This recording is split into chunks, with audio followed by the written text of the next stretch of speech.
تمام کلاسوں کی تعلیمی ویڈیو حاصل کرنے کے لیے ہمارے چینل کو سبسکرائب کر دیں اور ساتھ بیل کے آئیکن کو پریس کر دیں تاکہ ہمارے آنے والی ہر نئی ویڈیو کا نوٹیفیکیشن آپ کو مل سکے۔ اعوذ باللہ من الشیطان الرجیم، بسم اللہ الرحمن الرحیم۔ سیوکس کلاس 12 2016 والا ماڈل پیپر ہمارے سامنے ہے اور پارٹ 2 اسے کہتے ہیں۔ کوئی سے 8 سوالات کے جوابات دیں۔ پہلے والے ماڈل پیپر ہو چکے ہیں، ان کے لنک میں ڈسکرپشن میں ڈال دوں گا، آپ مزید دیکھ سکتے ہیں۔ نظریہ کی تعریف کیجئے۔ نظریہ سے مراد ایسا ضابطہ یا پروگرام ہے جس کی بنیاد فکر و فلسفہ پر رکھی گئی ہو، یعنی نظریہ، ہر بندے کا نظریہ الگ ہوتا ہے، ایک نظریہ بن جاتا ہے کہ میں نے ایسے کرنا ہے، میری آخرت اس طرح سنورے گی۔ جیسے انگریزوں کا نظریہ ہے کہ مرنے کے بعد کچھ نہیں ہوتا، اور مسلمانوں کا نظریہ ہے کہ مرنے کے بعد جنت جہنم میں جانا ہوتا ہے، جس کی بنیاد فکر و فلسفہ پر رکھی گئی اور انسانی زندگی کے مختلف پہلوؤں مثلاً سیاسی، معاشرتی اور تہذیبی مسائل کے حل کے لیے کوئی منصوبہ بنایا گیا ہو۔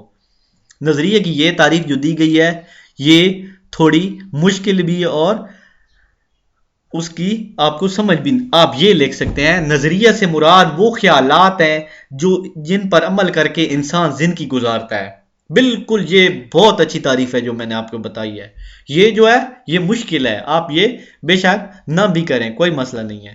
نیکسٹ ہے نظریہ پاکستان کے بارے میں قائد اعظم کا ایک قول لکھی، یعنی قائد اعظم نے نظریہ کے بارے میں کیا فرمایا۔ قائد اعظم نے مسلمانوں کے ایک مکمل قوم اور اسلام کو ایک مکمل نظام کے طور پر تسلیم کرتے ہوئے بڑے عمدہ الفاظ میں تشریح کرتے ہوئے فرمایا، پاکستان تو اسی روز وجود میں آ گیا تھا جب پہلا ہندو مسلمان ہوا تھا۔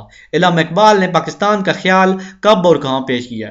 علامہ اقبال نے برصغیر میں واحد قوم کے وجود کا تصور مسترد کر دیا اور مسلم قوم کی جداگانہ حیثیت پر زور دیا۔ اسلام کو ایک مکمل نظام مانتے ہوئے علامہ اقبال نے اسی بنیاد پر برصغیر کے شمال مغرب میں علیحدہ مسلم ریاست کے قیام کا تصور آل انڈیا مسلم لیگ کے سالانہ اجلاس میں منعقدہ 1930 میں پیش کیا۔ یعنی علامہ اقبال نے فرمایا کہ پاکستان تو اسی روز بھی وجود آ گیا تھا جس دن ایک پہلا ہندو مسلمان ہوا تھا، اور ہم جو ہیں مسلمان اسلام کو مانتے ہیں، اور برصغیر کے جو شمال مغرب ہے جن میں آج کل پاکستان اور یہ سارے علاقے شامل ہیں، ان کو ایک وحدت یعنی الگ ملک بنا دیا ہے جیسے آج کل پاکستان ہے۔ اور ساتھ میں یہ بنگلہ دیش بھی تھا، لیکن بنگلہ دیش 1971 کو علیحدہ ہو گیا تھا۔ اسلامی قومیت کے بارے میں علامہ اقبال کا ایک شعر، فرد قائم ربط ملت سے ہے تنہا کچھ نہیں، یعنی جو آدمی ہے وہ اگر ملت سے جڑا ہوا ہے، قوم سے، تو ٹھیک ہے، ورنہ اکیلا وہ کچھ بھی نہیں ہے۔ موج ہے دریا میں اور بیرون دریا کچھ بھی نہیں ہے، یعنی اگر ایک پانی کی لہر ہے وہ علیحدہ ہے تو وہ کچھ بھی نہیں ہے، لیکن اگر وہ دریا کے ساتھ ہے تو وہ دریا کیسا۔ نیکسٹ ہے علی گڑھ تحریک کے 2 رہنماؤں کے نام لکھیں۔ تحریک علی گڑھ کے 2 اہم رہنما سر سید احمد اور مولانا شبلی نعمانی ہیں۔ اس کے بعد مولانا الطاف حسین حالی کی 2 کتابوں کے نام۔ مولانا الطاف حسین حالی کی 2 کتابوں کے مندرجہ ذیل نام ہیں: مسدس حالی، موازنہ دبیر و انیس۔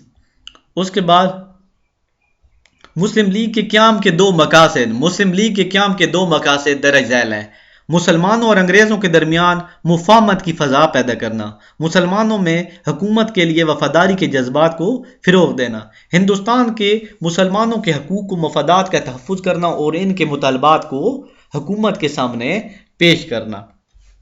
اس کے بعد نیکسٹ دیکھتے ہیں مساق لکھنؤ کے 2 اہم نکات لکھیں۔ مساق لکھنؤ کے مندرجہ ذیل 2 اہم نکات ہیں۔ نمبر 1، فیصلہ ہوا ہے کہ اگر کسی مسودہ قانون کو کسی فرقہ کے نمائندے کا 3/4 حصہ منظور کریں گے تو ایسا مسودہ ایوان میں پیش نہیں کیا جائے گا، یوں اقلیتوں کو اپنے حقوق کا تحفظ مل گیا۔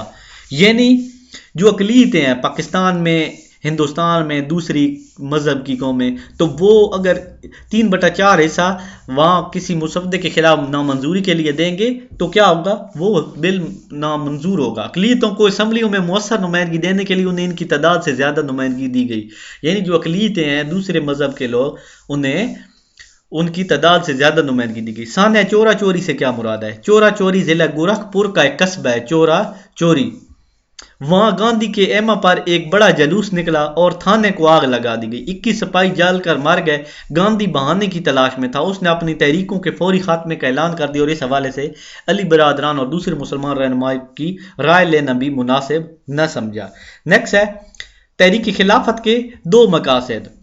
ترکی میں خلافت کا ادارہ قائم رہے گا اور خلیفہ کی حیثیت کو برقرار رکھا جائے گا. نمبر 2 حجاز مقدس میں غیر ملکی افواج کے داخلے کی مخالفت کی گئی اور تاکہ مدینہ منورہ اور مکہ معظمہ سمیت تمام مقدس مقامات کا احترام کیا جائے.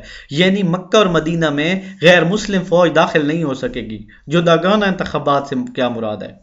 1909 کی اصلاحات میں مسلمانوں کو جداگانہ انتخابات کا حق ملا، جس سے مراد یہ ہے کہ مرکزی اور صوبائی اسمبلیوں کے انتخابات جداگانہ بنیاد پر ہوں گے. مسلمان ووٹر صرف مسلمان نشستوں کے لیے ووٹ دیں گے اور ان نشستوں پر ہی مسلمان امیدوار بن سکیں گے. نیکسٹ ہے قرارداد پاکستان کے 2 اہم نکات. قرارداد پاکستان کے 2 اہم نکات مندرجہ ذیل ہیں. برصغیر کے ایسے تمام علاقے جن میں مسلمان اکثریت میں ہیں معمولی رد و بدل کر کے ایسی جغرافیائی حد بندی کی جائے جس کے نتیجے میں مسلم اکثریت کے علاقے قائم ہو سکیں. آزاد اور خود مختار مملکتوں میں تمام غیر مسلم اقلیتوں کو مذہبی ثقافتی آزادی کے حقوق کا تحفظ کیا جائے گا. تو امید ہے آپ کو میرا لیکچر اچھا لگے گا. انشاءاللہ جو تیسرا سوال ہے وہ نیکسٹ ویڈیو میں بنائیں گے. بولنے میں یا کسی قسم کی کمی کوتاہی ہو گئی ہو یا کوئی اس میں لیکچر میں کوئی خامی نظر آئے تو ہمیں ضرور بتائیں تاکہ آنے والی ویڈیوز کو اس سے بھی بہتر کیا جائے. آپ کی رائے کو ہم بہت شکریہ اور تہ دل سے قبول کریں گے. تو نیکسٹ ویڈیو تک کے لیے اللہ حافظ.